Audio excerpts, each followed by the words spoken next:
de Santo Tomás de Aquino. En esta ocasión tenemos el agrado de presentar al doctor Ezequiel Telles Mateo, que nos acompañará con la conferencia número 4, titulada Santo Tomás y su opción por el aristotelismo. El doctor Ezequiel Telles es licenciado en Filosofía por la Universidad Nacional Autónoma de México, doctor cum laude en Filosofía por la Universidad de Navarra, España, con una tesis sobre éxtasis y rapto en Tomás de Aquino, un estudio desde la psicología filosófica. Profesor, conferencista e investigador en el terreno de las humanidades clásicas, ha sido miembro del Sistema Nacional de Investigadores de CONACYT en el área de humanidades, miembro fundador de la Sociedad Internacional Tomás de Aquino, sección Ciudad de México, así como miembro del equipo internacional de la Universidad de Navarra, que trabaja en el proyecto de traducción íntegra de las obras de Tomás de Aquino de latín a castellano.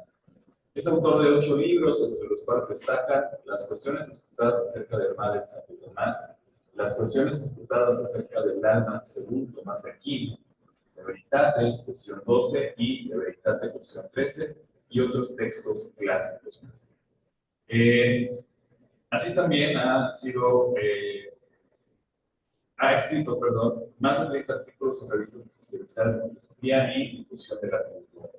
Actualmente es profesor investigador de tiempo completo en la Facultad de Humanidades de la Universidad de Piura, en el Perú, donde continúa trabajando en el proyecto de investigación titulado Bases antropológicas para el dominio de los vicios capitales en el pensamiento de Tomás de Aquino. Doctor Ezequiel, le agradecemos mucho su presencia dentro de los festejos de los 10 años de la licenciatura en filosofía aquí en la Universidad Autónoma de San Luis Potosí, y le cedemos la palabra y le agradecemos nuevamente su tiempo para conversación. Muy bien, muy bien. Muchas gracias. Buenas tardes a todos. Gracias, Jorge. Bueno, antes de iniciar esta conferencia, quiero agradecer desde luego allá, en México, donde son un poquito más allá de las 11 de la mañana, a la universidad, al Departamento de Filosofía del Colegio de Ciencias y Humanidades de la Autónoma de San Luis Potosí, la invitación a poder participar en este evento, en esta actividad, para, pues, como contribución a un homenaje por el 800 aniversario del nacimiento de Tomás de Aquino. Ya en 2023 se celebró un aniversario de su canonización. Después, el año pasado, en 2024, se celebró otro aniversario, 800 de su muerte. Y ahora estamos celebrando el aniversario 800 de su nacimiento. Tres fechas significativas en la vida de Tomás. Y yo me acuerdo que otra gran fecha fue en el 1974, cuando el gobierno de Italia, como no se quedó con ningún resto de Tomás de Aquino, porque murió en Francia, en Toulouse, el gran Tomás, pues Francia le regaló una costilla, un hueso de la costilla de la caja torácica de Tomás de Aquino a los italianos, y ahí se conserva en la iglesia del condado de Aquino en Italia, y ahí, porque por eso fue lo único que fue a parar allá, ¿no? Del napolitano. Bueno, entonces eso es una fecha importante, y para hablar de esto he elegido un tema que desde luego que está sujeto a gran discusión por parte de los estudiosos del pensamiento de Tomás de Aquino. Tiene que ver desde luego con el significado de su dedicación a Aristóteles como filósofo. Principalmente quiero tratar en este momento de qué tan estrecha fue toda la labor crítica de Tomás de Aquino ante la obra de Aristóteles, ¿no? Una pregunta con la que podríamos iniciar podría ser la siguiente. ¿Fue tal la admiración de Tomás por Aristóteles como pensador al punto que para él pensar rectamente y pensar aristotélicamente significaban lo mismo? Ese es un punto que tenemos que aclarar, ¿no? Por supuesto que el tema no es un tema novedoso, pero sí un tema en el que siempre vale la pena profundizar, sobre todo por las implicaciones que aún posee la relación entre Tomás y Aristóteles, ¿no? Voy a compartir rápidamente la pantalla, porque no voy a exponer todo el PowerPoint, pero sí algunas diapositivas que me parece que son importantes para este propósito, ¿no? Entonces, Primero, hay que decir que en los escritos filosóficos de Tomás, aquí vemos una imagen de Tomás muy bonita, se nota sin duda una influencia aristotélica profunda, una influencia tan profunda que el filósofo macedonio es citado por Tomás de Aquino nada más 2.500 ocasiones en sus obras, lo cual es muestra de que Tomás estaba más que familiarizado con el pensamiento de Aristóteles, manteniendo una unidad con muchos de sus conceptos, de tal suerte que en el contexto de cierta manualística, todavía de comienzos del siglo XX, Tomás de Aquino todavía era considerado un Aristóteles cristianizado. Pero me parece que esta caracterización, como se verá a lo largo de esta exposición, es problemática. Es problemática porque el propio Tomás debió encontrar en el pensamiento de Aristóteles puntos irreconciliables con la Biblia y con el pensamiento de Agustín de Hipona, ante los cuales pues, debió apartarse de lo sustentado por Aristóteles en materias importantes. Creo que este ya es por sí mismo un motivo importante para subrayar la inviabilidad de seguir considerando que el pensamiento tomista forma un bloque monolítico, inseparable con respecto al pensamiento de Aristóteles. Y también pretende ser un argumento a favor de que no existe algo así como una filosofía aristotélico-tomista, así como siempre se suele presentar con el mismo guión, ¿no? Sino que en todo caso cabe hablar más bien de pensamiento aristotélico y tomista, pero no algo así como una filosofía aristotélico-tomista. Desde luego que algunos aristotélicos buscan fundamentar la inseparabilidad entre Tomás y Aristóteles sobre la base de que Tomás no fue un pensador original. En realidad hay que decir que la originalidad es algo que nunca buscó Tomás de Aquino, porque para él, como para el gran Bernardo de Chartres en el siglo XII, somos enanos en brazos de gigantes, porque montados sobre sus hombros vemos más lejos y vemos mejor. Luego, Bernard Shaw, por ejemplo, dice de Mozart algo que me gusta mucho aplicar a Santo Tomás. Dice Shaw que Mozart tuvo muy buenos precursores, pero muchos mediocres como seguidores. Algo parecido puede ser que ocurra con Tomás, ¿no? Pero lo importante es que si Tomás tuvo también grandes precursores, como un Alberto Mano, un Pedro de Albernia, es porque él consideraba que la originalidad no era un valor absoluto, sino que había autores cuyo pensamiento no se podía dejar que quedaran en el olvido. Así que frente a un mundo cuyo pensamiento no se podía dejar pero frente a un mundo como el de hoy que exalta la originalidad como valor, cabe decir, como decía Joseph Pipe, que la única originalidad de Tomás de Aquino fue no haber querido ser original.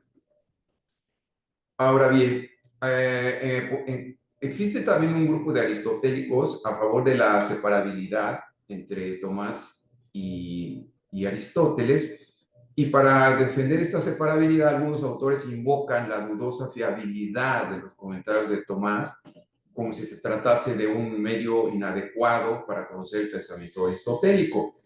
Entre ellos pienso sobre todo en Pierre Hadot y en Werner Jäger, ¿no?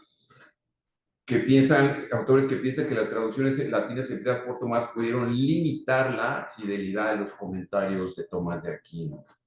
Bueno, de cualquier manera, a mí me parece que es indiscutible el hecho de que, al igual que Alberto Magno, Tomás conocía como muy pocos en su época el pensamiento de Aristóteles.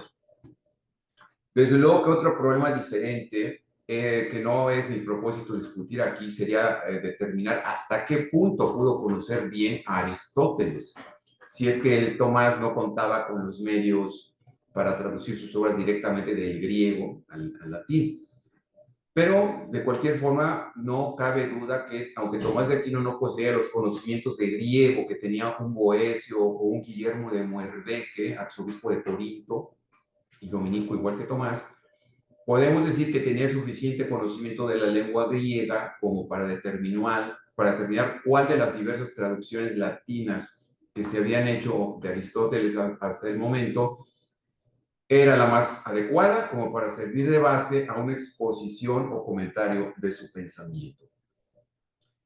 Volviendo a la caracterización que históricamente se ha hecho de considerar a Tomás de Aquino como un Aristóteles cristianizado. Esto se trata de una imagen de Tomás que se ha ido transmitiendo entre muy diversos manuales de filosofía, principalmente a partir del siglo XVIII, el siglo de los filósofos, el siglo del iluminismo, también llamado el siglo del filosofismo. Esta tendencia, desde luego que está afectada de cierto racionalismo de corte francés que alcanzó su cenit con ocasión de la publicación del conocido manual de filosofía aristotélico tomista de Joseph Greth, que es esta que quiero poner acá. Ese es Joseph Greth, escrita por este benedictino en 1899. Si se fijan, el título dice Elementa Philosophiae Aristotelico Thomisticae, para usar el latín en pronunciación erasmiana, publicado en Friburgo en 1899. Y también de este mismo corte racionalista se encuentra el manual de Sebastián Reinstadler, publicado en 1904 también en Friburgo, que lleva por título Elementa Philosophiae Scholasticae.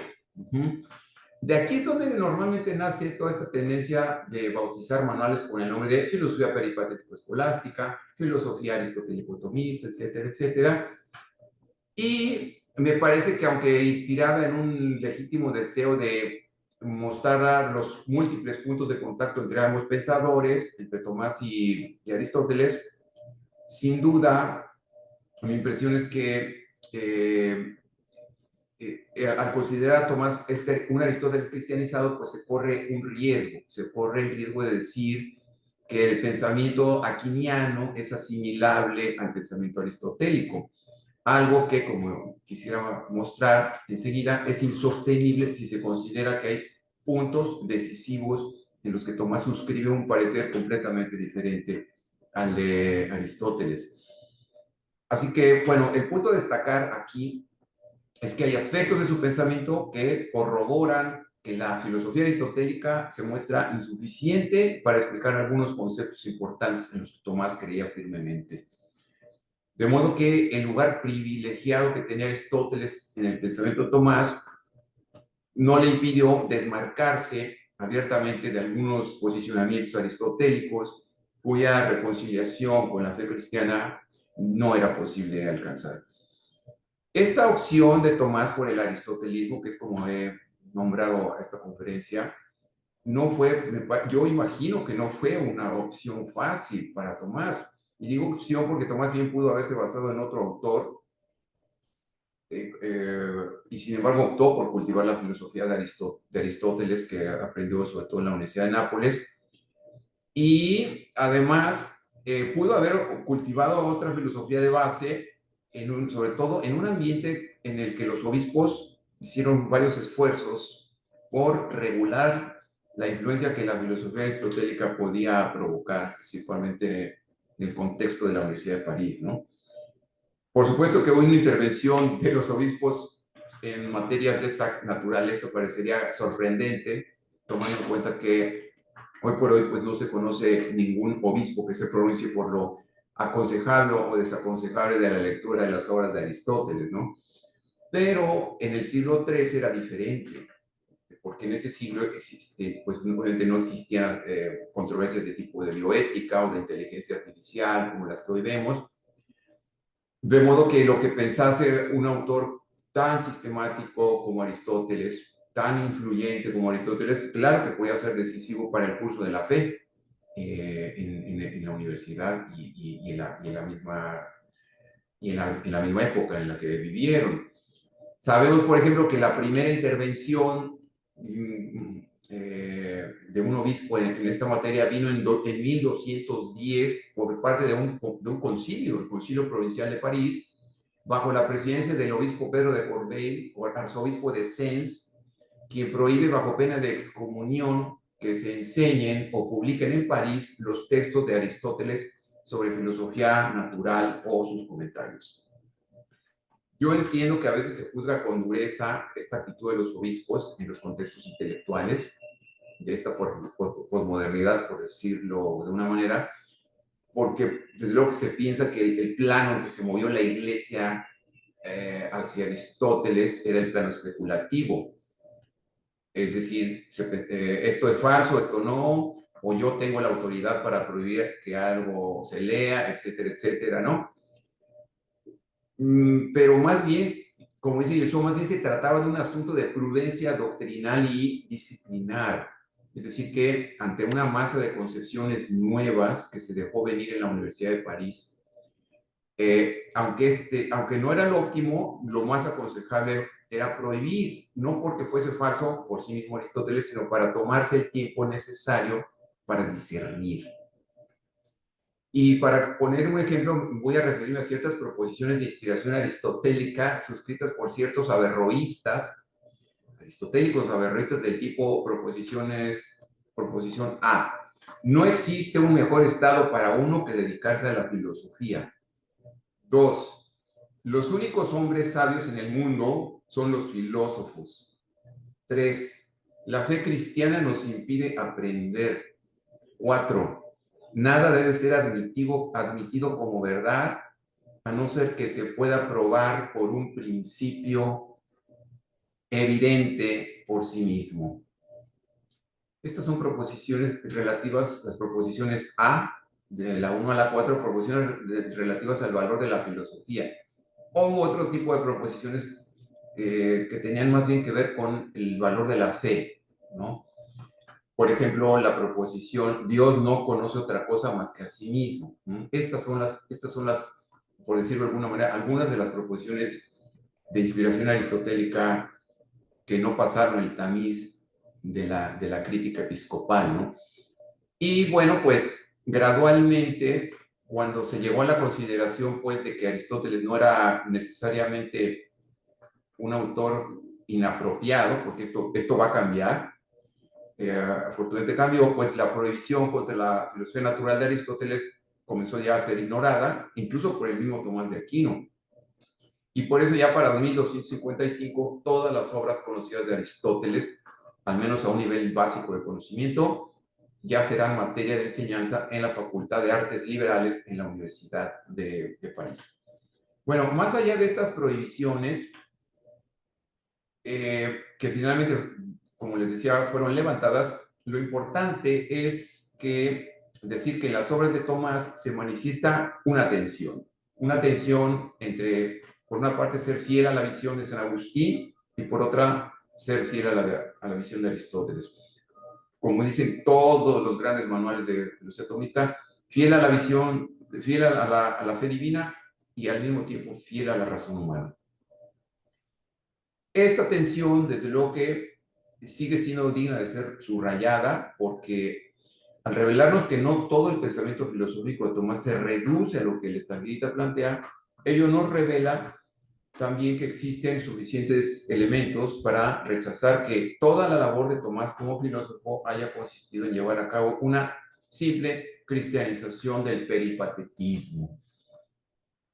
Este afán moderno de querer cristianizar a Aristóteles después de su prohibición fue la divisa bajo la cual fueron escritos diversos manuales de filosofía peripatético-escolástica como resultado de ese filosofismo del siglo XVIII. Para que ustedes vean la influencia de lo que sucedió con esta clase de manuales en los que había esta simbiosis entre Aristóteles y Tomás, quiero poner otro ejemplo, ¿no? Es decir, había autores que enseñaban que la filosofía de Santo Tomás era una naturaleza aristotélica en estado de gracia. ¿Ah? Naturaleza aristotélica en estado de gracia. Como era de esperarse, esta asimilación provocó en Francia, sobre todo, una fuerte reacción anti-aristotélica en especial y antirracionalista en general, lo que culminó con el tradicionalismo francés de fines del siglo XIX, representado por autores como Lucien Labertonnière, Félicité Lamennais, Luis de Bonald y el italiano Ventura de Raulica, según los cuales el querer atribuirle a la razón la capacidad de conocer a Dios por vía de una demostración intelectual es darle a la razón más de lo que le pertenece. Así que en este ambiente, pues no era posible conocer a Dios sin la ayuda de la revelación. Ese era el ambiente del tradicionalismo francés del siglo XIX. Pasaron los años y bueno, finalmente el Vaticano tuvo que intervenir, ¿no? Con toda su fuerza y fue así como apareció el Concilio Vaticano I en 1869. Llegó el Vaticano I y con ello llegó la defensa final de la posibilidad de conocer con certeza racional la existencia de Dios por la sola luz de la razón, algo que debe leerse como una reacción al tradicionalismo francés del 19. Y fue así como finalmente, después como reacciona a esta corriente, se llegó entre los teólogos del siglo XX ya a una rehabilitación de la razón en una época positivista, en la que para variar nada que no fuera científico y racional podía ser respetado. Entonces, cuando vino la reacción al tradicionalismo francés, muy de corte fideísta desde luego, esa reacción no solamente se montó sobre la base de que la razón podía conocer por sí misma la existencia de Dios con toda certeza, y además la ciencia vino en apoyo de la filosofía para demostrar la racionalidad de la creencia en Dios, bueno, del acto de fe, ¿sí? Y es la época en la que también se estudiaron con toda fuerza el tema de los preámbula fidei y Tomás de Aquino. Entonces, toda la base racional que ofreció Tomás de Aquino, tanto en la Contra Gentiles como en la teológica, para poder defender el valor racional de la creencia en Dios, de la certeza en la existencia de Dios. Esta fue la época, por ejemplo, en la que surgieron manuales como el de Albert Hiller, que escribió su famoso texto de La religión demostrada, sobre los fundamentos de la fe católica ante la razón y la ciencia, publicada en 1914, que tantos lectores tuvo tanto en España que sobre todo en Argentina, ¿no? Toda esta gente de herederos de Castellani, de Hugo Guas, ¿no? que tantas glorias adquirió allá en Buenos Aires, y que tuvo grandes seguidores de este manual. Bueno, y así pues, si los tradicionalistas negaban que la razón, entonces, en conclusión, si los tradicionalistas negaban por una parte que la razón pudiera conocer a Dios sin el auxilio de la fe, la irrupción de este nuevo racionalismo apologético de principios del siglo XX llegó a afirmar lo contrario, es decir, que bastaba la razón para conocerlo y que incluso no había otro modo de conocerlo. Pero, pues, desde luego que todas estas actitudes pendulares que oscilaron entre tradicionalismo y racionalismo apologético comenzaron con un estilo de manualística impregnada del filosofismo iluminista del siglo XVIII, que consideró el pensamiento tomista como un bloque con la filosofía peripatética de Aristóteles. Ahora bien, haciendo un esfuerzo por tratar de deslindar entre aristotelismo y tomismo, lo primero que yo quisiera hacer, o lo primero que convendría hacer, me parece, es afirmar que de ninguna manera fue Tomás de Aquino un repetidor de lo que Aristóteles planteó, ni mucho menos un seguidor incondicional de lo dicho por el Estagirita, ¿no? Hubo diversas razones que aquí quisiera yo analizar, porque hay diversos temas en los que se muestra claramente este deslinde en materias importantes, desde luego, que enseguida voy a explicar, no sin antes mencionar que algo que a mí me llama también mucho la atención es que Tomás de Aquino, si bien es cierto que no suele criticar con frecuencia a Aristóteles, como si lo hace, por ejemplo, con los estoicos, cuando dice en latín, hic errant stoici, y a veces a los neoplatonici, Tomás reúne la suficiente capacidad crítica, sí que la reúne para evaluar y apartarse del pensamiento de Aristóteles cuando ello es preciso, o al menos, como dice Gramsci, sin que se note.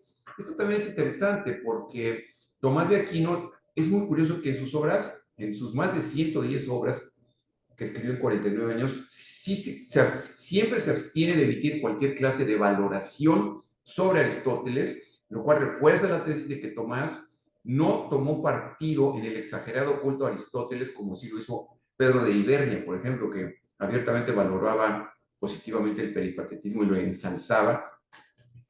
No, en el caso de Tomás era un autor mucho más balanceado, ¿no?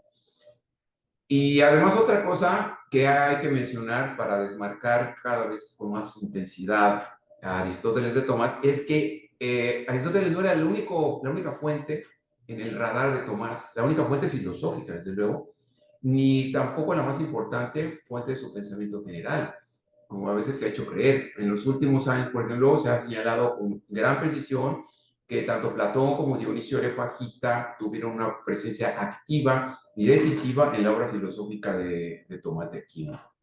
Y esto se explica, entre otras cosas, porque el angélico intentó acoger toda manifestación verdadera del pensamiento humano, siguiendo la famosa regla del de modo studendi, non despicias aquo audias sequit boni dicatur memoriae recomenda. Es decir, que hay que buscar el reconocimiento de la verdad, quien quiera que la suscriba, la diga quien la diga.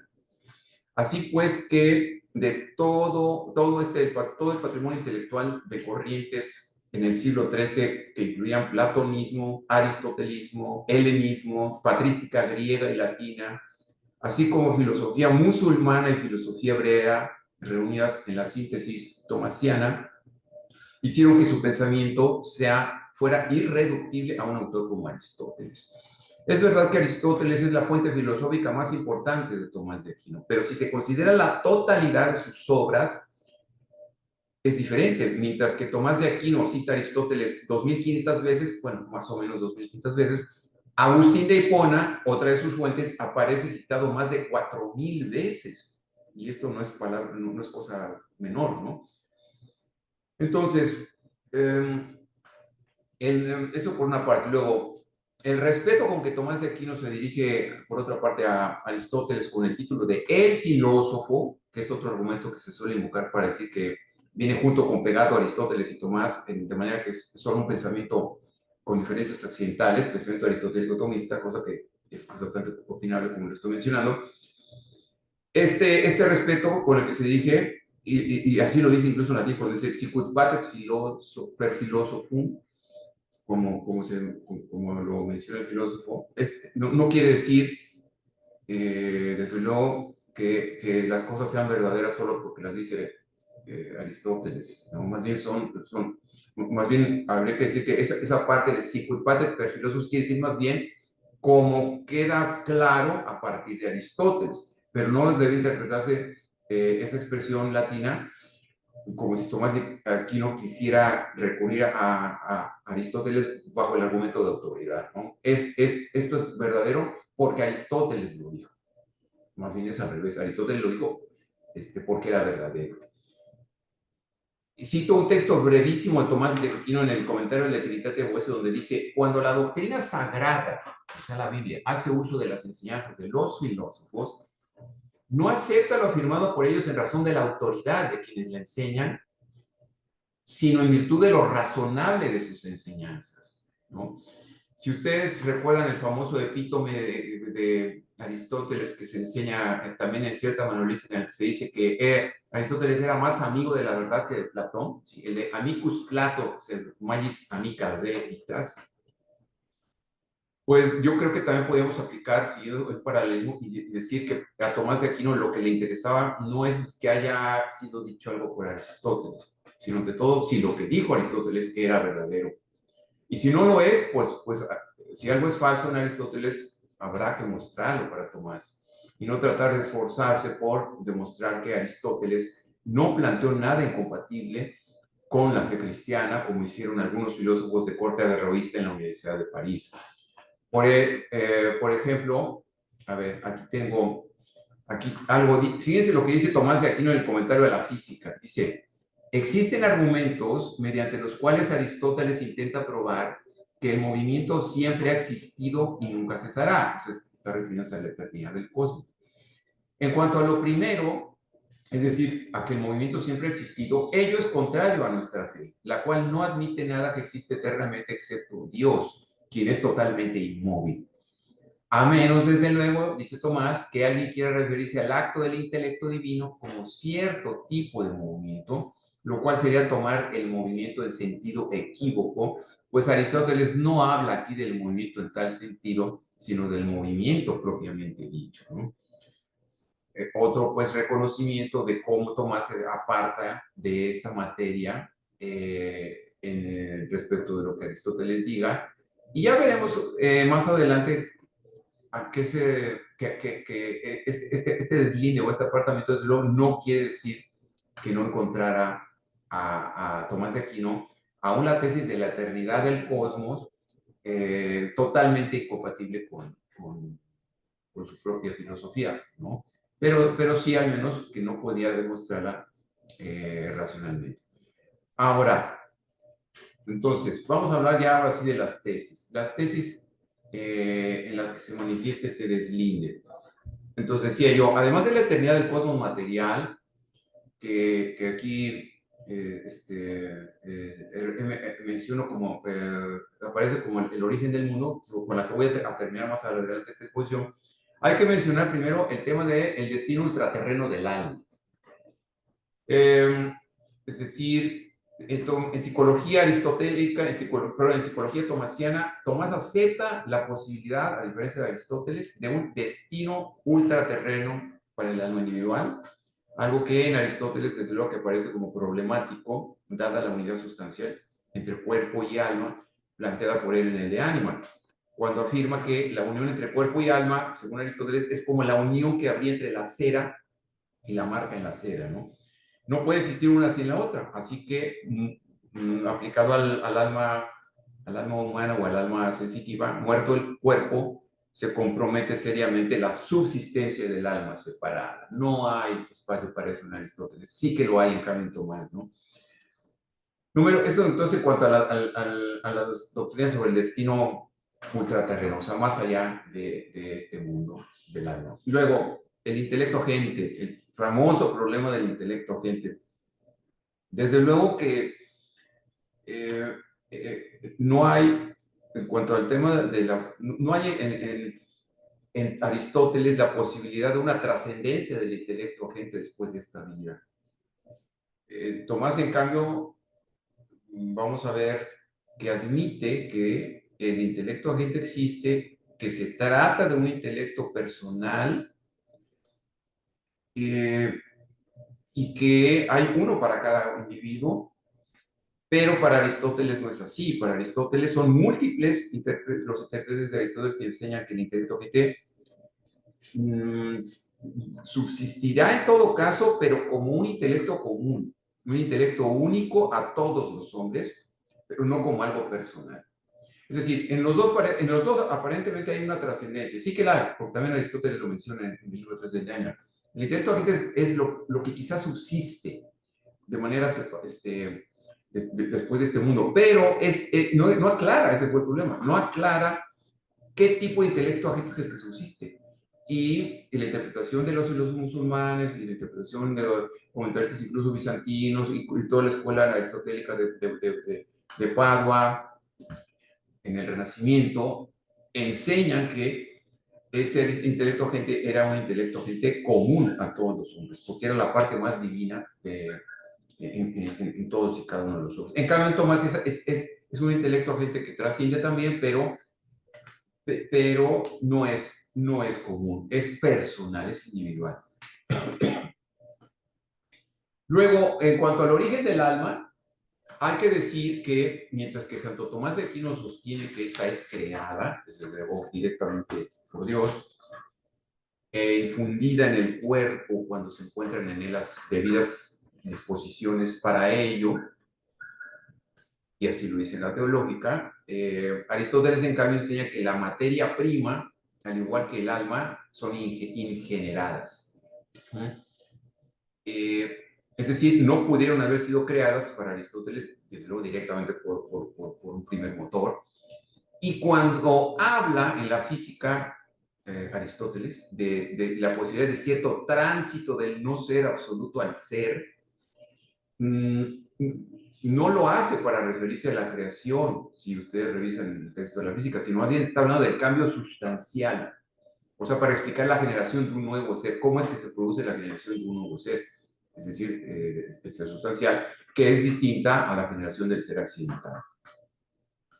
Bueno, eso entonces en cuanto al origen del alma está más, es otra diferencia. Luego, desde el punto de vista metafísico, esta es una diferencia bien interesante, porque Tomás rechazaría la posibilidad aristotélica de que existan diversas sustancias suprasensibles, como son las inteligencias motoras planteadas por Aristóteles en su sistema, eh, al igual es decir, para Aristóteles hay una multiplicidad de sustancias suprasensibles, porque para él sustancias suprasensibles es lo que no está compuesto de materia y forma.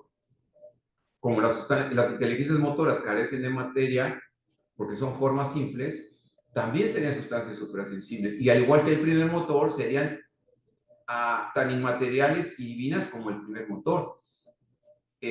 Así que, si es verdad que el ser en cuanto ser aristotélico no se reserva a un solo ser, sino a varios seres inmateriales y divinos, es decir, a Dios y a las inteligencias motoras, entonces el objeto de la metafísica aristotélica pues no es la sustancia de un ser, sino la sustancia de los diversos motores inmóviles, ¿no? Por algo se dice del primer motor que es el primero, porque no es el único, sino que hay varios motores inmóviles. Cosa que en Tomás de Aquino sería impensable, porque para él la verdadera y única sustancia suprasensible que existe es la divinidad, es Dios. ¿Por qué? Porque para él lo suprasensible no es aquello que basta con ser una forma para ser suprasensible, ¿no? Para que algo sea suprasensible en Tomás de Aquino es necesario que carezca de la composición entre esencia y acto de ser. Como los ángeles y aún las supuestas sustancias suprasensibles de Aristóteles estarían compuestas también de composición de esencia y acto de ser. Entonces no pueden ser sustancias suprasensibles para Tomás, ¿sí? Solo Dios. Y por lo tanto, todo lo demás fuera de Dios sería una sustancia sensible, pero no suprasensible. Esa es otra diferencia, pues. Luego, en materia ética, por ejemplo, Tomás admite la existencia de una bienaventuranza planteada como felicidad eterna. ¿Ah? En cambio, la felicidad aristotélica, la famosa eudaimonía, está reservada a los seres racionales de este mundo. Es una felicidad intramundana, pero desde luego que no constituye por lo mismo una felicidad trascendente, fuera del tiempo y del espacio presentes. En otras palabras, la felicidad aristotélica está pensada más bien para alcanzarse en el mundo natural. En cambio, la felicidad de Tomás de Aquino comienza en este mundo natural, pero alcanza su plenitud en la vida eterna, ¿no? Comienza aquí y termina allá. Bueno, y otro aspecto de la política bastante interesante y discutido, sobre todo en estos tiempos, es el tema del control natal en Aristóteles, ¿no? Del cual habla en la política. Y eso es a lo que me quiero referir enseguida. Tomás de Aquino, él admitiría, desde luego, al igual que Aristóteles, en una ciudad la posibilidad de, así lo dicen, de reino, de que el tamaño de la población pueda ser proporcional a la capacidad de una ciudad para proveerla de los recursos necesarios para su sostenimiento, principalmente en términos de alimento. Pero, desde luego que Tomás de Aquino se desmarcaría de los medios que Aristóteles sí que plantea como viables para poder limitar el tamaño de la población, como podría ser el aborto, entre otros, ¿no? En otras palabras, Tomás admite en una ciudad, pero Tomás no admite la aplicación de políticas de control natal, algo que Aristóteles contempla como medida por parte del Estado cuando se trata de limitar ese número de nacimientos con el fin de favorecer, Aristóteles, la gobernabilidad de un lugar y para preservar el equilibrio que debe existir entre el número de habitantes y la riqueza de un lugar. Me parece que tengo aquí el texto Aquí está el texto de Aristóteles. Dice Aristóteles en la Política, libro 2, es necesario limitar la procreación más que la propiedad. Porque también habla de que hay que limitar la propiedad. Así que, de modo que no se engendren más de cierto número y establecer este número atendiendo a las eventualidades de que mueran algunos de los nacidos y a la infecundidad de otros. O sea, hay que tomar en cuenta, pues, que para limitar los nacimientos es necesario conocer qué porcentaje de gente está muriendo, cuántos son infértiles, cómo equilibrar el número de habitantes para que este sea gobernable. Ahí se ve un poco este influjo del racionalismo aristotélico, o bueno, esta perspectiva racional desde la política aristotélica. Y luego ya abiertamente en el libro 7 dice, debe practicarse el aborto, tenamblosin, antes que se produzcan en el embrión la sensación y la vida, o sea, cuando todavía apenas hay alma vegetativa, es lo que quiere decir. Pues la licitud o ilicitud de dicho acto se definen por la sensación y la vida, ¿no? De aquí viene después, como todo el mundo sabe, los que siguen la historia de la evolución intelectual de Aristóteles, perdón, la historia del influjo de Aristóteles en Tomás, la famosa tesis de la infusión del alma racional en la materia corporal, cuando todavía, hasta que no se da, sino hasta que están completamente preexistentes en el embrión las condiciones para ello, ¿no? Bueno, entonces eso es pues otro punto de divergencia. Me quiero referir ya por último a, bueno, ya voy cerrando, permítame. Yo sé que ya Jorge me va a marcar las minutos para indicar cuánto me falta. Pero ya en cuanto al origen del mundo, pues, simplemente quiero decir que, a ver, permítame. Voy a centrarme aquí. Básicamente quiero decir lo siguiente. Todo el mundo sabe que para Tomás no fue posible demostrar filosóficamente la creación del mundo, y sin embargo no han faltado intérpretes que han querido atribuir a Aristóteles una doctrina de la creación. Esto es real. Este tema, que ha sido muy discutido entre tomistas, pues ha tenido grandes defensores. El tema de tanto de parte de quienes piensan que no es posible una doctrina de la creación, como lo plantea Pelly, Jolivet, Martin, Gilson, y en contra de ellos están en contra de una doctrina de la creación de Aristóteles. A mí me parece que siguen siendo muy sólidas sus razones en el contexto francés. La opinión de que Aristóteles no tuvo un conocimiento consciente, a esto me refiero, un conocimiento consciente de la creación de la nada, no lo conoció, vaya. Y este conocimiento consciente de la creación también es compartido incluso por aristotélicos y críticos modernos como Seller, como Rougier, como Erdmann, como Ritter, como Steckel y como Maurice de Bourg. Bueno, ni siquiera existe para Aquino la más mínima alusión al acto creador en Aristóteles, y a pesar de que Tomás afirma en su comentario de la física que Platón y Aristóteles arribaron al conocimiento del principio de todo ser, en vano se encontrará una sola obra o texto en el que Tomás haya empleado el vocablo creación al referirse a Aristóteles. Pues en todo caso, la causa aristotélica explicaría por qué el universo es lo que es, pero no por qué es, ¿no? Como dice Gilson. Porque es verdad que se puede admitir desde Aristóteles que el primer motor es causa universal de la sustancia de los seres, pero no que sea causa de la existencia de esas sustancias. Por eso hay diversos pasajes, tanto de la física como el de Cielo, en que Aristóteles explica que el primer motor hace o produce, pero no crea, ni mucho menos de la nada. Y esto es una diferencia fundamental respecto a Tomás, porque el tema de la creación de la nada es toda una novedad metafísica que sí que surgió con el pensamiento cristiano, y es un dato que solo podemos conocer según Tomás por revelación. El texto más citado por los tomistas, a partir del cual Tomás se muestra, en cambio, sumamente condescendiente con Aristóteles, el único texto que yo he encontrado en el que se muestra muy condescendiente con Aristóteles, como para decir que casi se acercó a el primer motor, a la noción de un primer ser creador, es el de Potencia, cuestión 3, donde Tomás dice: Leo, ciertamente hay que establecer que existe un único ente, que es ente perfectísimo y absolutamente verdadero. Y esto se prueba porque hay algo que produce el movimiento, siendo absolutamente inmóvil y perfectísimo, como ha sido probado por los filósofos. En consecuencia, es necesario que todas las otras cosas menos perfectas reciban el ser del mismo. Y este es el argumento de Aristóteles. El argumento tomado de Metafísica, libro 2, capítulo 1, y ahí está la numeración de Becker. Bueno, este Tomás, es decir, aquí lo que yo digo es que, sin embargo, el que Tomás haya pensado que en Aristóteles existe una causa universal del ser de las cosas y a partir de la cual todas reciben el ser, ello no significa, decía, que en Aristóteles haya habido un conocimiento consciente de la creación de todas las cosas a partir de la nada.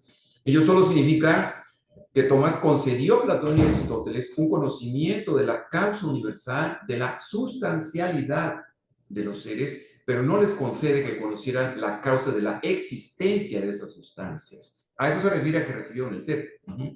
Porque, claro, eran Dios, bueno, el primer motor era causa de la sustancialidad de esos seres, pero no causa de la existencia de esas sustancias.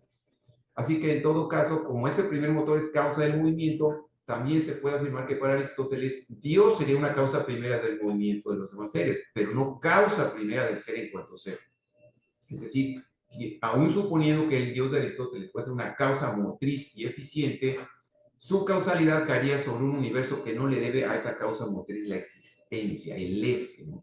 En ese sentido, el primer motor inmóvil sería el punto de origen de la comunicación de los movimientos, pero no sería el creador del movimiento mismo. Bueno, todos los malentendidos, esta es una idea en Gilson muy fuerte, en la que yo comparto plenamente, y no solo yo, ¿no? Toda una serie de comentaristas que acabo de mencionar, sobre todo en contexto francés, la han rastreado.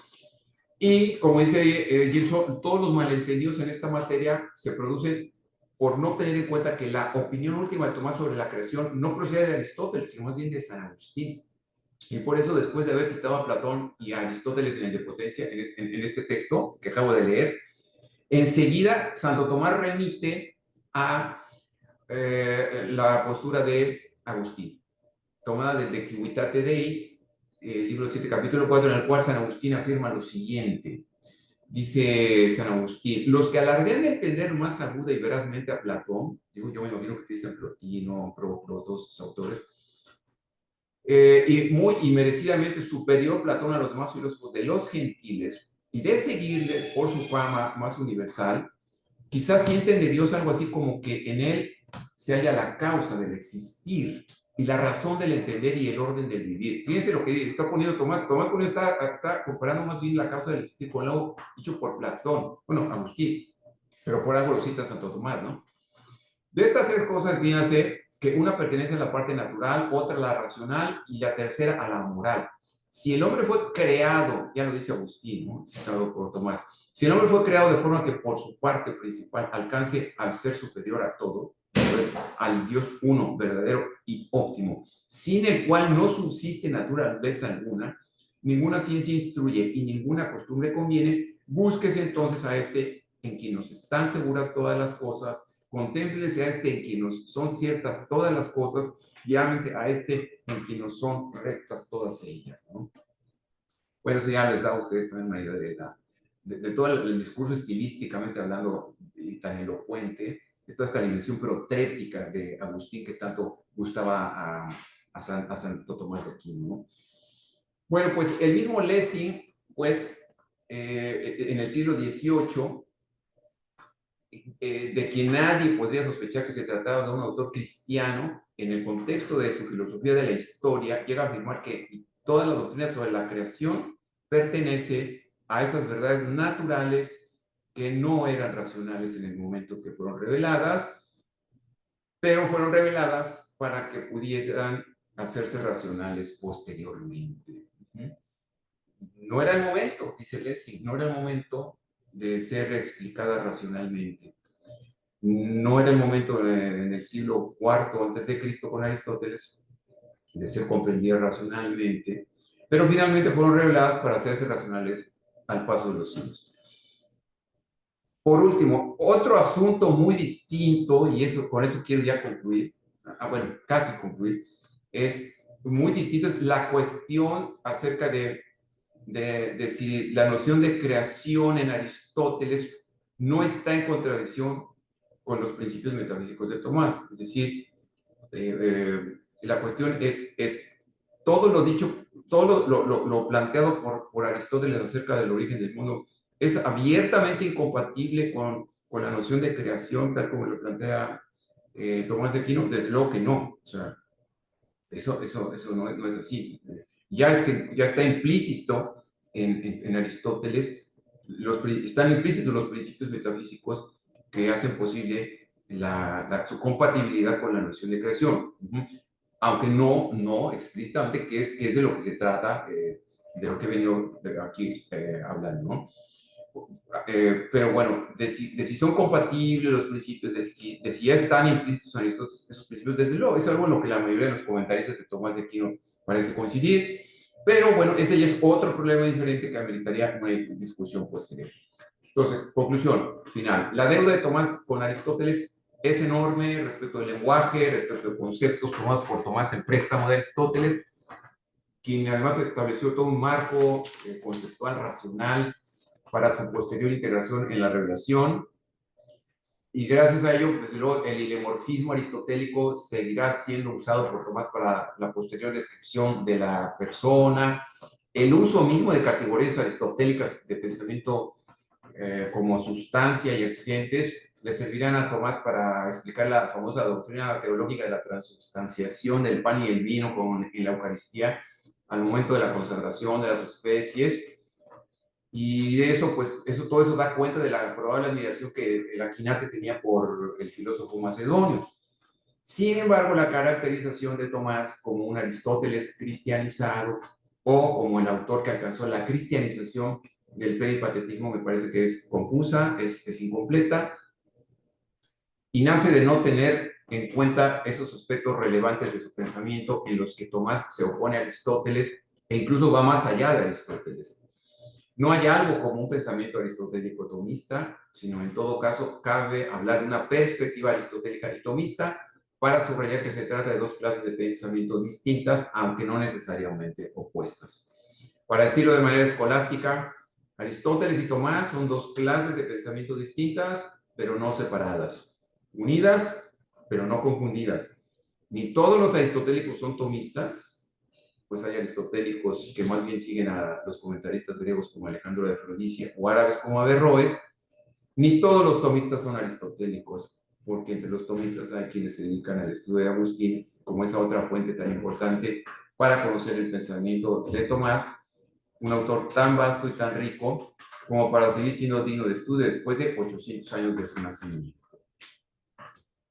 Bueno, esto es lo que quería compartir con ustedes en este año en el que se cumplen los 800 años del nacimiento del buen mudo siciliano, como se suele decir, de Tomás de Aquino. Bueno, a ver, Jorge, no sé si tú que vas allá en San Luis, en la parte directiva, tienes algo que podemos, bueno, que puedan, no sé si hay espacio para algún comentario de parte de los alumnos. Sí, sí, doctor, muchas gracias por la presentación. Ahora estamos en un espacio de preguntas para la gente que está en el Zoom, también en Facebook. Ya veo que por acá hay alguna, pero para dar también prioridad aquí a los alumnos de la facultad, pues que nos gustaría empezar con ellos. ¿Sí? Claro, claro. A poder dirigirlo al profesor, mientras voy recopilando las que podamos tener en el. Sí. Gracias por sus comentarios en el chat de parte de Sinara. Y ahí está, también hay okay. De acuerdo, sí. Mientras se van animando por acá, le comparto la pregunta que aparece en Facebook. Sí, adelante, sí. Respecto de la fe. No, de acuerdo con el pensamiento de Tomás, el acto de creer es una respuesta al don de la fe. O se cree y entonces se recibe la fe. ¿Qué es primero? ¿Creo porque tengo fe o tengo fe porque creo? ¿No? ¿Y qué diferencia era esto con Aristóteles? A ver, la segunda, ¿cuál fue, Jorge? Sí, la primera sería, el acto de creer es una respuesta al don de la fe, o se cree y entonces se recibe la fe. Es primero creer y tener la fe o tener fe para creer. ¿Y qué diferencia tendría en esto con Aristóteles? Es la segunda pregunta. Ujú. Bueno, yo más bien diría que eh, el camino, que el punto que el punto que hay que relacionar aquí, como lo hace Tomás, eh, no es otro que qué fue primero, ¿no? Si la aproximación a Dios por parte del creyente a través del acto de fe o la aproximación a Dios por parte de la razón, ¿no? Que es de lo que más se trata en el contexto de la filosofía cristiana. eh, eh, y desde luego que para él, como para Agustín, que es su fuente fundamental en esta materia, todo comienza con un acto de parte de la razón por tratar de justificar la fe. Si uno no puede, hay que tratar primero de entender para creer, es lo primero, ¿no? Y si no es posible eso, entonces se impone la necesidad de creer para poder después entender, ¿no?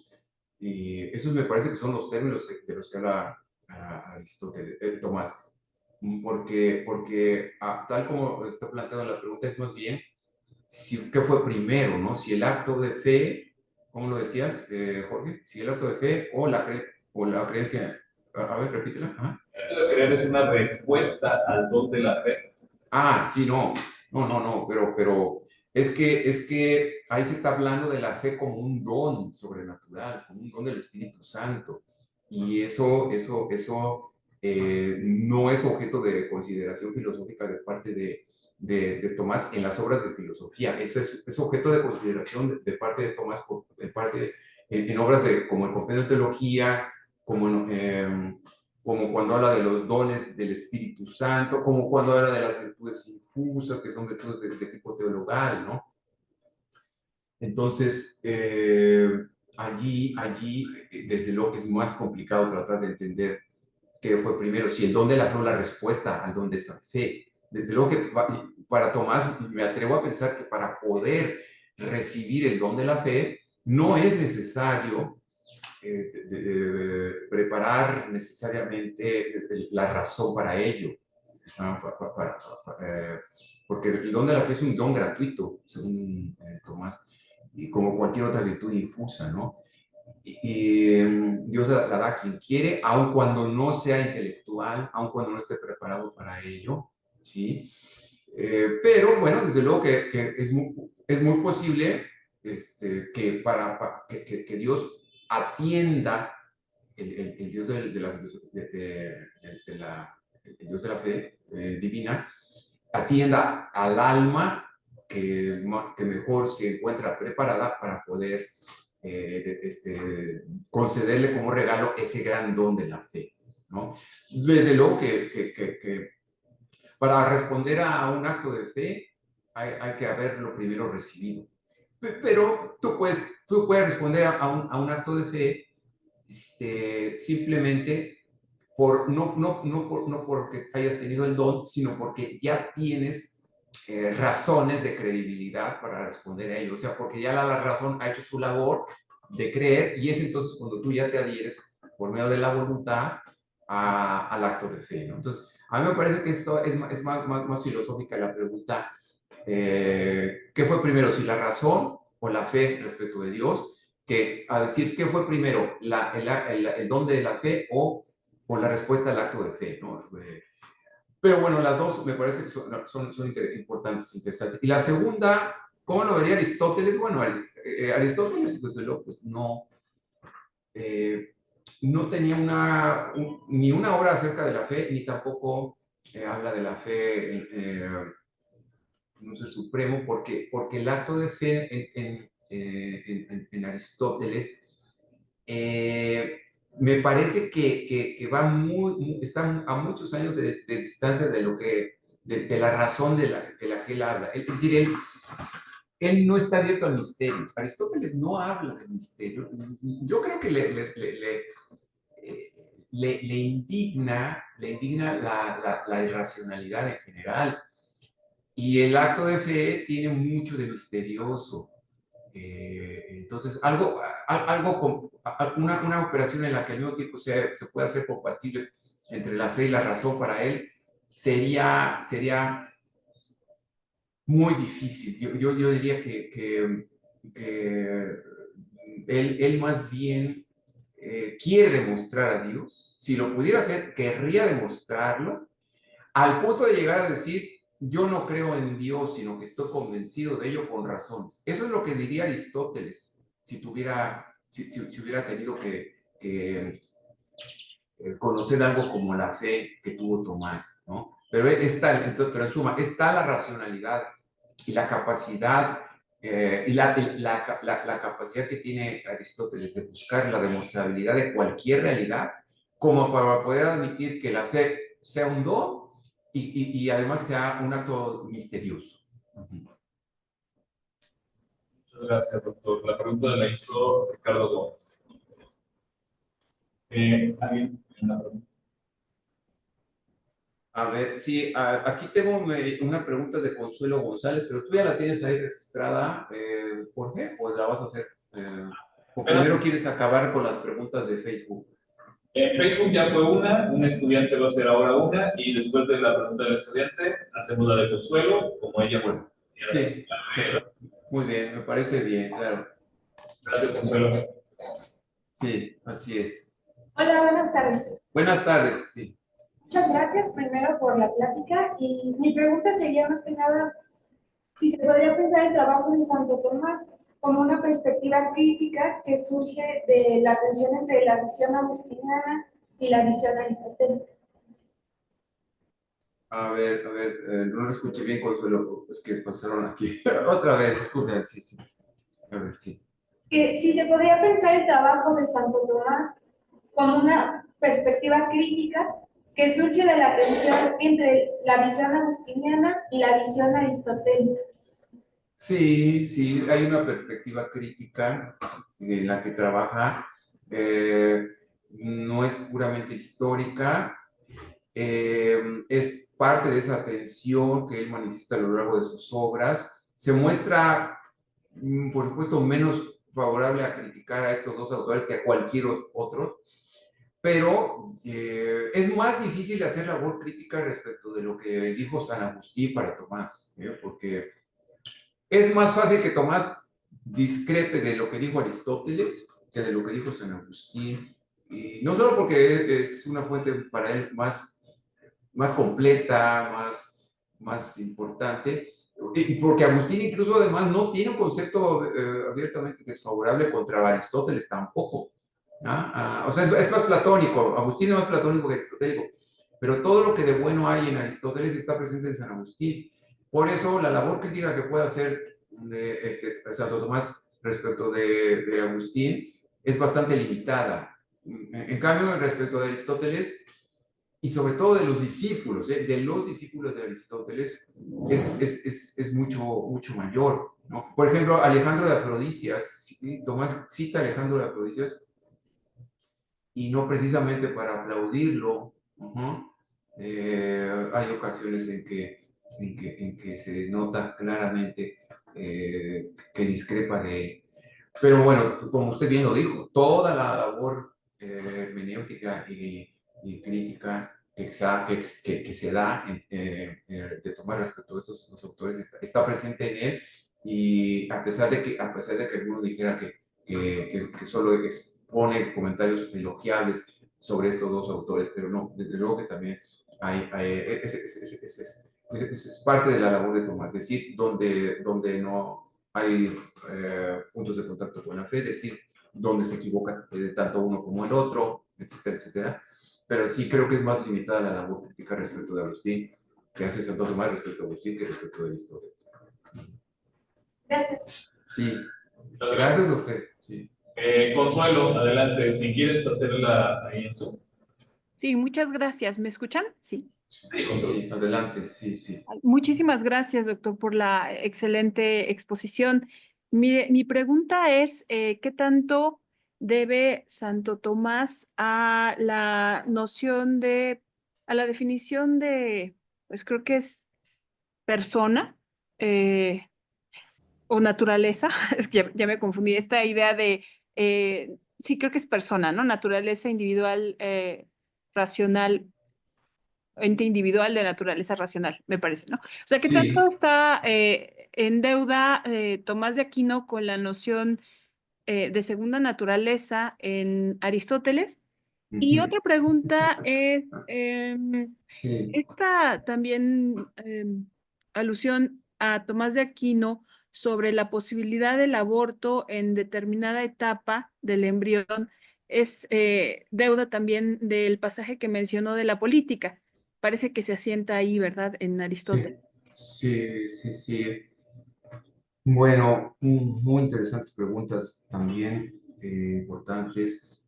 Bueno, la deuda que tiene Tomás como es enorme, porque primero es la deuda que tiene con un traductor de Aristóteles, a quien tanto admira, y tal es el conocimiento que tiene Boecio de las obras lógicas de Aristóteles, que ese conocimiento lo llevó a plantear términos como la noción de sustancia, que dicho sea de paso es una noción que surgió en el teatro romano primero, de la noción de persona, y que al paso de los años ganó carta de ciudadanía en el contexto teológico, cuando se habló de la hipóstasis, que es a lo que se refiere a Boecio cuando habla de la persona, no la persona del Padre, Hijo y el Espíritu Santo, que es a lo que me refiero con persona en contexto teológico, sino la persona como lo que está en la base, en el sustrato, ajá, de todos los seres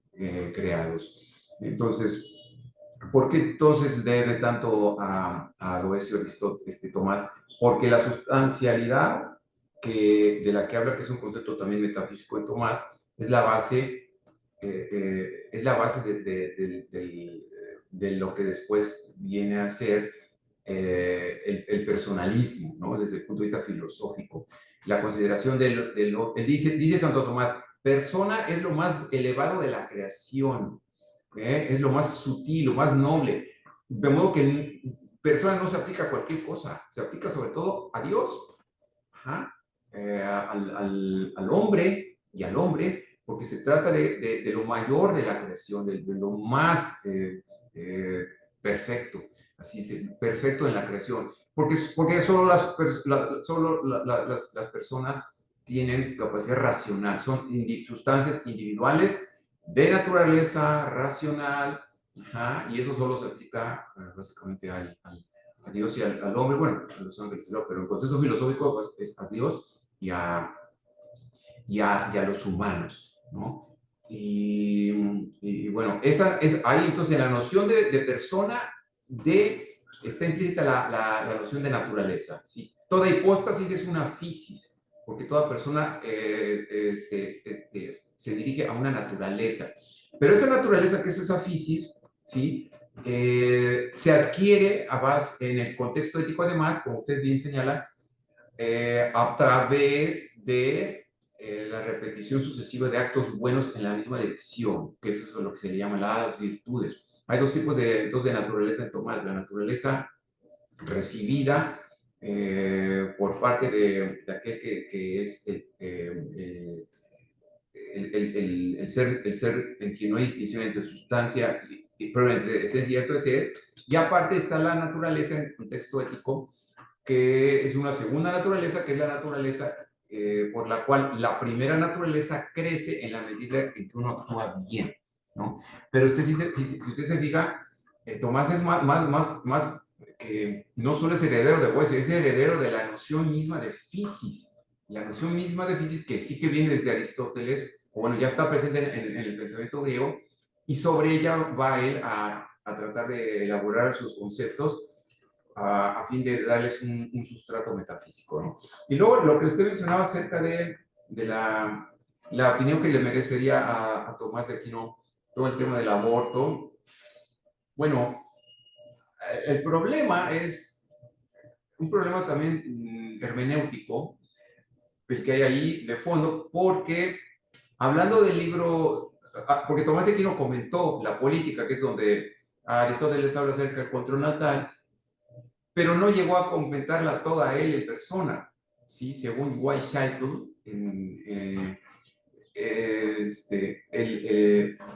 Tomás comentó solo hasta el libro 3. Después del libro 3 en adelante, por ejemplo, el libro 7, que es donde también Aristóteles habla del aborto, no es obra de Tomás. Ajá, se supone que es obra de su discípulo Reinaldo de Piperno. Por lo tanto, todos esos comentarios no pueden ser atribuidos a él. De cualquier manera,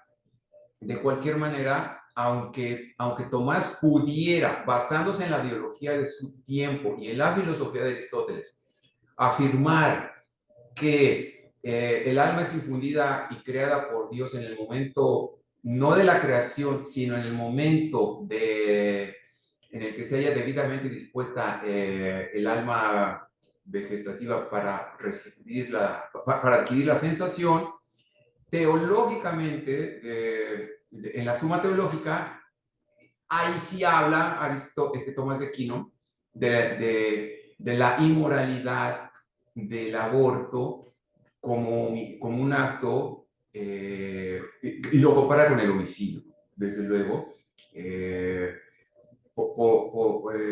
porque está en otro contexto, ya está en un contexto más bien teológico, pero obviamente la filosofía que se conocía en ese momento, que era en parte una filosofía biologista como la de Aristóteles, no daba mucho suficiente espacio como para decir que el aborto era inmoral desde el momento de la concepción, porque no se tenían las herramientas epistemológicas para poder determinar en qué momento se producía exactamente la infusión del alma en el cuerpo del embrión, ¿no? Pero eso no es un error atribuible a Tomás, es un error atribuible a la ciencia de su tiempo, ciencia que Tomás seguía y cultivaba y en la que se basaba, de modo que si hoy viviera, pues probablemente apelaría a las conclusiones de la ciencia contemporánea para establecer que la vida, en qué momento es que se produce efectivamente la vida, ¿no? Muchas gracias. Nada más Sí, quizás como comentando esto que usted sí. amablemente responde, la infusión del alma hace también de Tomás de Aquino un autor dualista. Eh, bueno, Tomás de Aquino es un milemorfista, no es un dualista. Él habla de materia y forma. Claro que eso habla de la necesidad de unión entre cuerpo y espíritu, y por lo tanto no cabe hablar de un dualismo en ese tema, porque a fin de cuentas, cuando Dios infunde en el acto creador el alma en el cuerpo,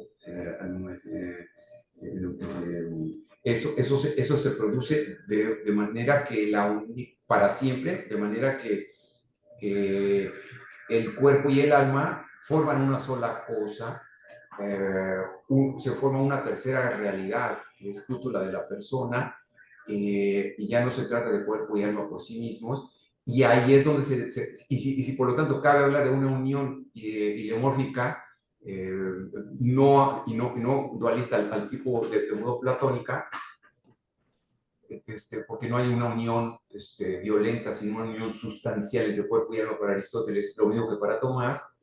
Entonces, el hecho de que se haya infundido se produce, no habla necesariamente de un dualismo, porque está destinada el alma a unirse a ese cuerpo permanentemente, formando una sola cosa. En Tomás, yo sé que en Aristóteles es más complicado, pero en Tomás, desde el momento que se infunde, se encuentra el cuerpo y la forma con su cuerpo, el cuerpo depende de tal manera del alma y el alma depende de tal manera del cuerpo, que son una sola cosa, una sola, y y desde luego que ahí va a tener un problema también muy gordo Tomás para justificar la unión sustancial después de esta vida, porque si Tomás de Aquino siguiera abiertamente la tesis aristotélica según la cual el alma depende del cuerpo para operar y para existir, pues entonces después de esta vida, como el alma ya no tiene cuerpo, el alma no podría mantener su unidad, su alma, y también perecería, ¿no? Afortunadamente, Tomás de Aquino se sale por hace una cosa muy, muy interesante. Él dice de Ánima, en la puesto disputante de Ánima, dice, sí, es verdad, el alma depende del cuerpo en esta vida para operar, pero no para existir, como pensaba Aristóteles. Porque para existir se basta el alma con ser ella misma, y eso es la garantía de una inmortalidad del alma después de esta vida. Porque ella es forma seraviente, forma habens esse, forma que tiene el ser por sí misma y no lo recibe del cuerpo. Y así es como supera, en todo caso, a Aristóteles. Pero bueno, donde cabe, en este caso, pues, donde cabe el heliomorfismo tomista, no cabe hablar de un dualismo al tipo de Platón o que después será en Descartes. Sí, muchísimas gracias. Sí, gracias a usted, Consuelo. Muy bien. Muchas gracias, Consuelo. Tenemos una pregunta más por acá, doctor. Ya sería la última profesión de este tiempo. Claro, sí. No. Sí. Buenas tardes, gracias por la plática. Mi pregunta, Sí, claro.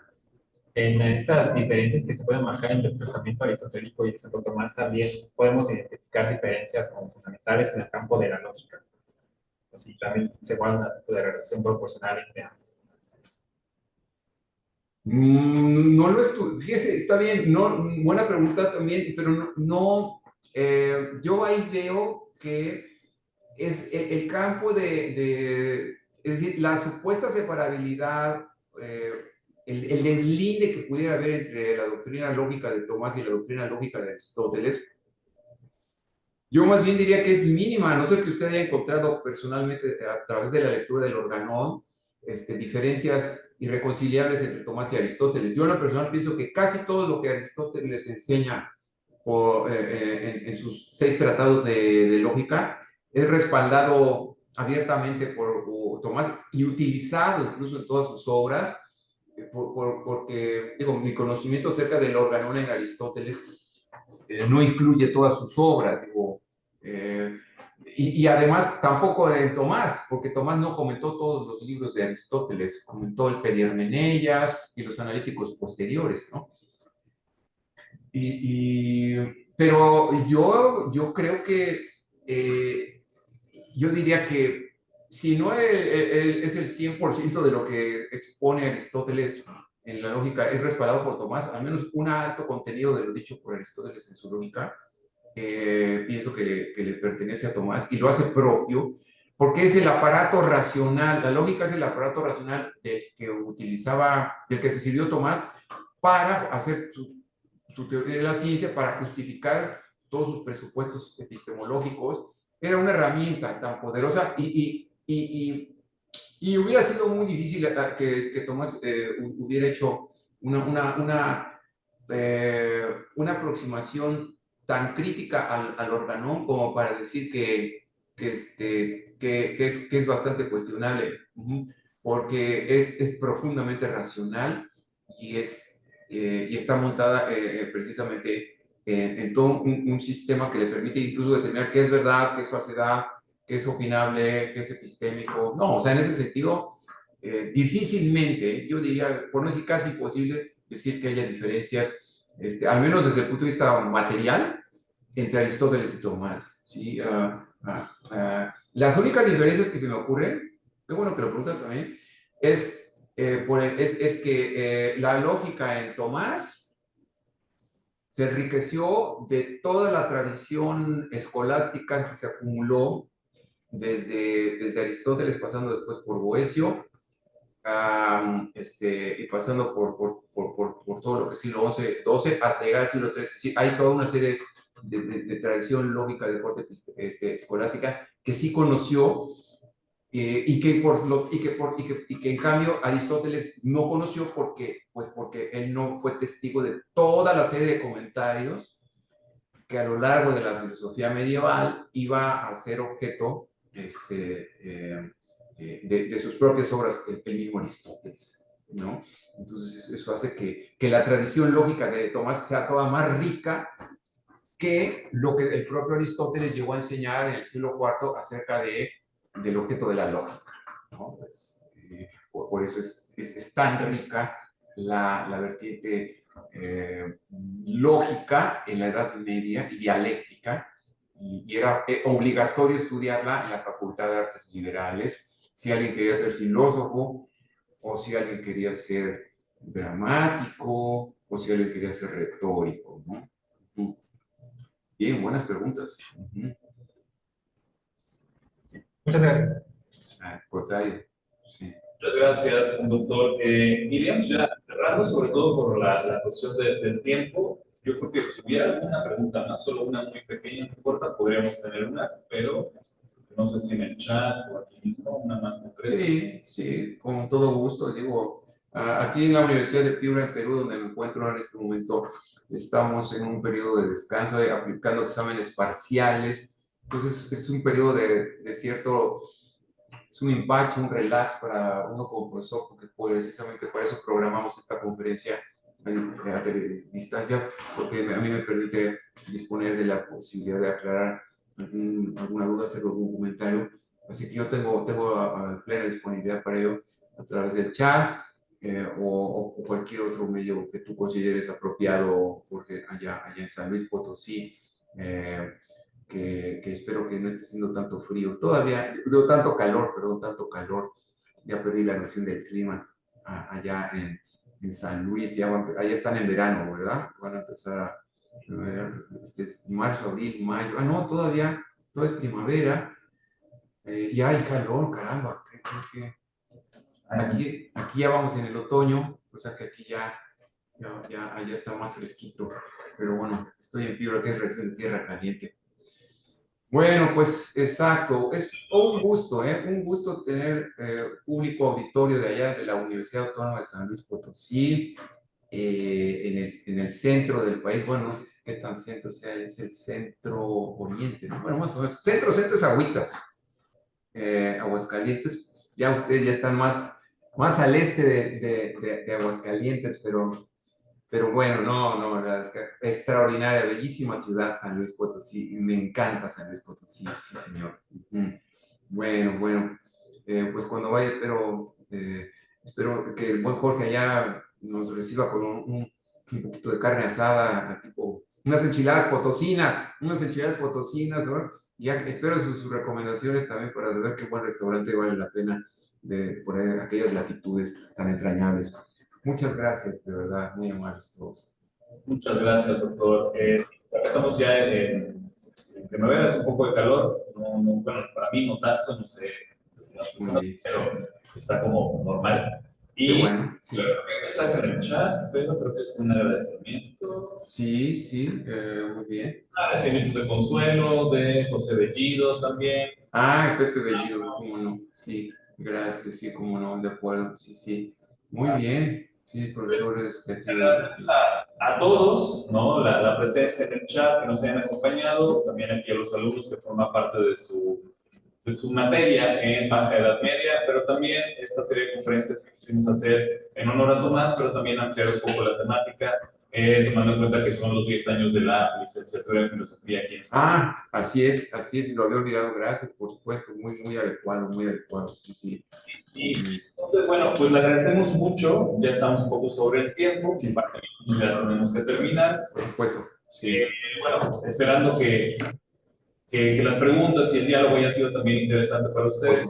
Por supuesto que sí, me enriquece mucho, me encanta, me fascina. Excelentes preguntas todas, de verdad, muy bien. Felicito a todos los que están estudiando filosofía. Es una carrera fundamental para enseñar a la gente a pensar, a incidir en la realidad, y desde luego pasará por el texto, por el laboratorio de ideas que es la facultad, para después, como dice un amigo, tratar de aplicar todo eso al mundo de la realidad. Gracias a todos y como siempre disponible para lo que se les ofrezca. Perfecto, muchas gracias, doctor Ezequiel. Nos mantendremos en contacto por si es que hubiera posibilidad de alguna publicación sobre estas conferencias. Claro que sí, desde luego que sí. Muchas gracias. Que estén muy bien. Sí, que tengan buena tarde. Gracias. Sí, gracias. Gracias. Y nos vemos en la siguiente sesión el próximo jueves 8 de mayo. Ya salimos del aire.